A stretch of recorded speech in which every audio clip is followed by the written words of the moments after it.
Bonjour et bienvenue sur Vaincre la frustration du célibat. Alors, nous voilà en 2021. Je ne sais pas pour toi, mais je suis tellement heureuse quand je regarde tout ce que Dieu a accompli dans ma vie en 2020, notamment depuis que j'avais pris cette décision en cette même période, en janvier 2020, l'année dernière. J'avais pris cette décision d'aimer Dieu de tout mon cœur, de toute mon âme et de toute ma pensée. J'avais pris la décision de le chercher jusqu'à ce que le vide que je ressentais en moi soit totalement comblé. Et finalement, ce vide a été comblé et cette décision que j'avais prise en 2020 a été la meilleure que j'ai pu prendre de ma vie et de l'année 2020. Et je bénis le Seigneur parce que le fait que je prenne cette décision en janvier 2020 a totalement conditionné le reste de mon année. Le Seigneur s'est glorifié dans ma vie et il continue de se glorifier. Donc ma prière pour toi, ma soeur, ma prière pour toi, mon frère, c'est que tu te battes pour que ta relation avec Dieu soit totalement restaurée, afin que tu puisses vivre la vraie vie, afin que tu puisses vivre la vie que tu es censé vivre. Parce que cette vie que tu vis sans Dieu, sans avoir cette relation véritable avec lui, n'est pas ta vraie vie. Donc voilà mon vœu pour toi, que ta relation avec Dieu soit totalement restaurée, afin que tu puisses vivre la vie que tu es censé mener. Alors, dans la vidéo d'aujourd'hui, je vais partager 2 points, 2 conseils qui je pense sont très importants avant que tu ne rencontres ton conjoint ou bien ta conjointe. Alors, le premier conseil avant de chercher un conjoint, avant de trouver un conjoint, c'est de trouver Dieu d'abord. Pourquoi? Parce que Dieu est l'auteur de l'amour et du mariage d'ailleurs. 1 Jean 4 à partir du verset 7 dit ceci, je vais vous le lire. Car l'amour est de Dieu et quiconque aime est né de Dieu et connaît Dieu. Celui qui n'aime pas n'a pas connu Dieu, car Dieu est amour. Et ce verset est clair, Dieu est l'auteur de l'amour. Donc quand un homme et une femme veulent se mettre ensemble, ce n'est pas quelque chose de surprenant pour Dieu. Toi, en tant que femme, lorsque tu aspires à connaître l'amour d'un homme, ou bien toi, homme, quand tu aspires à connaître l'amour d'une femme, c'est totalement normal. Parce que cet amour vient de Dieu. Mais ce qu'il faut savoir, c'est qu'il y a une hiérarchie. Ce qu'il faut savoir, c'est que tu dois connaître l'amour de celui qui a créé l'amour, afin qu'en retour, tu puisses donner cet amour à l'autre comme il se doit.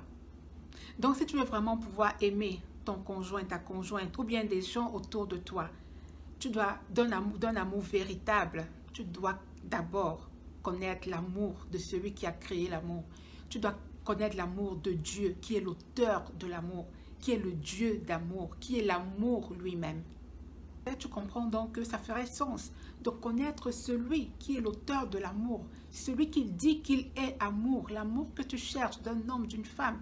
Il dit qu'il est cet amour-là. Ça ferait vraiment sens de connaître d'abord cet amour-là, de savoir ce que contient cet amour avant de chercher l'amour d'un homme et d'une femme. Quand tu connaîtras l'amour de Dieu, il y a certaines choses qui vont t'arriver. La première, c'est que l'amour de Dieu va te pousser à avoir des standards pour ta vie amoureuse. Toi qui me regardes, tu es peut-être dans une relation toxique. Tu es dans une relation où tu es agressé physiquement, où tu es agressé verbalement. Tu es dans une relation où tu n'es pas épanoui, mais tu ne parviens pas à t'en séparer. Parce que tu n'as pas connu l'amour de Dieu. Du coup, tu ne sais pas différencier quel est l'amour véritable. Tu ne sais pas différencier ce qu'est l'amour et ce que ça n'est pas. Donc, pour toi qui es dans une relation qui présente toutes ces caractéristiques, battu, violenté, ça veut dire que tu n'as pas connu l'amour véritable. Parce que si tu l'avais connu, tu as connu l'amour de Dieu, tu ne pourras pas accepter cela. Tu ne pourras pas demeurer dans ce type de relation. La deuxième des choses qui t'arrivera lorsque tu auras trouvé l'amour de Dieu, c'est que tu ne pourras plus mendier l'amour d'un homme, tu ne pourras plus mendier l'amour d'une femme. Vous savez, ce genre de relation où on joue à cache-cache, fuis-moi je te suis, fuis-moi je te fuis, ça veut dire simplement que ce n'est pas de l'amour en fait. Tu es dans une relation amour à sens unique où tu es en train de forcer, et comme je dis, tu mendies l'amour de l'autre. Si tu as connu l'amour de Dieu, tu ne pourras pas tolérer cela parce que tu sauras ce que c'est que le véritable amour. Et quand tu l'auras trouvé, tu sauras que tu l'as trouvé. La troisième des choses qui va t'arriver lorsque tu vas trouver l'amour de Dieu, avant de trouver l'amour d'un homme, c'est que tu ne seras plus désespéré pour le mariage. Parce que l'amour de Dieu a la capacité de te combler entièrement. L'amour de Dieu te rend complète. Le monde veut faire croire que c'est quand tu seras marié que tu seras complet. Mais Dieu te dit que tu es complet en moi. Mon amour a la capacité de te combler. Mon amour te rend complète, complet. Mon amour a la capacité de combler tout vide en toi. Je vais vous lire quelques versets par rapport à cela. C'est un verset un peu long que vous pourrez lire à partir du verset 14, mais je vais commencer au verset 19.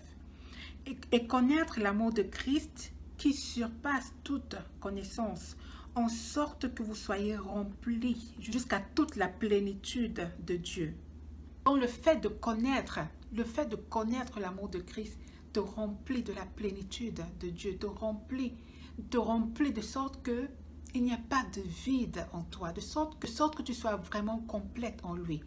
Parce que c'est à cela que Dieu nous appelle, à sa plénitude, à la plénitude de son amour.